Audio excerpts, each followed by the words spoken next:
Est-ce que nos leaders ne voudraient pas être aussi respectés par les jeunes que Lumumba ou Thomas Sankara? Est-ce que ce sont tous de grands hommes?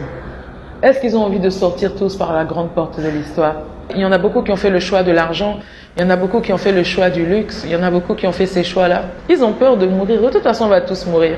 Est-ce que mourir pour son peuple, c'est une belle mort? Est-ce que mourir dans le déshonneur, c'est une belle mort? Parce que souvent, ils ont tout cet argent-là, mais à la fin de leur vie, ils le regrettent. Sauf qu'il est trop tard, ils ont déjà pris la petite porte de l'histoire. Après, ils viennent écrire des livres pour nous fatiguer, là. Ils viennent dénoncer après coup. Oui, j'avais les pieds et mains liés parce que voilà, parce que le gouvernement de France me tenait par-ci, par-là. Mais on s'en fout de ça. Au moment où tu avais le pouvoir, au moment où tu pouvais changer les choses, qu'est-ce que tu faisais? Et c'est ça le plus important. Je pense que si on a des bons présidents, les peuples vont les soutenir. Et ça va être difficile même.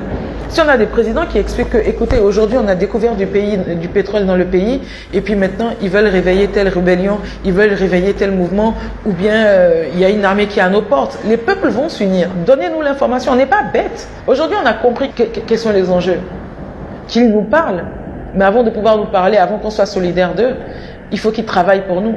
Il faut qu'on arrête avec ces histoires de président, le père de la nation. Moi, j'y crois pas en ça. C'est pas mon père. Moi, je connais, je sais très bien c'est qui mon père. C'est mon employé. Un président, il est là pour servir les intérêts du peuple. C'est-à-dire qu'on a placé quelqu'un qu'on pensait qui était le plus à même de pouvoir gérer nos intérêts à nous tous. Donc, c'est notre employé. Nous l'employons. Si nous ne payons pas nos impôts, si nous ne payons pas nos redevances, lui, il ne sera pas payé.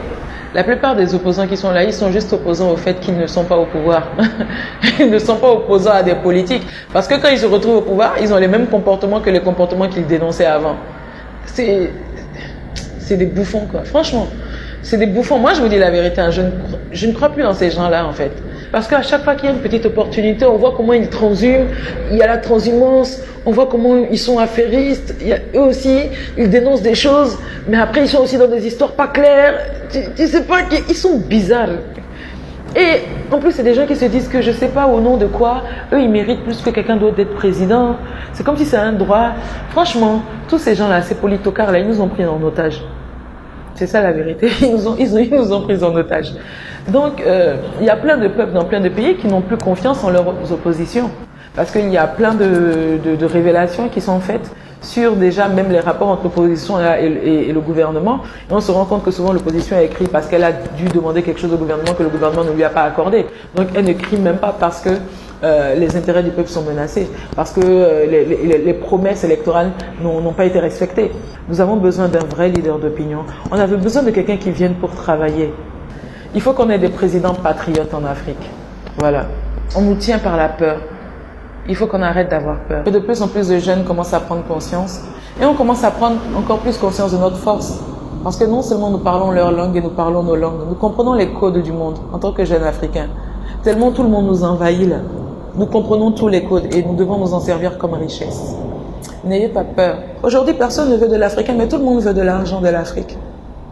On ne veut pas de nous, mais on veut de notre argent, on veut de nos richesses. Ce qui me fait rire, c'est que la dernière fois, je regardais une émission française là sur l'immigration clandestine, où les gens disaient « Ouais, l'immigration d'accord, mais choisie. » Mais ton gouvernement fout la merde dans mon pays. Et tu veux pas que je vienne? Mais je vais venir. Je vais venir avec tout mon village, même si possible.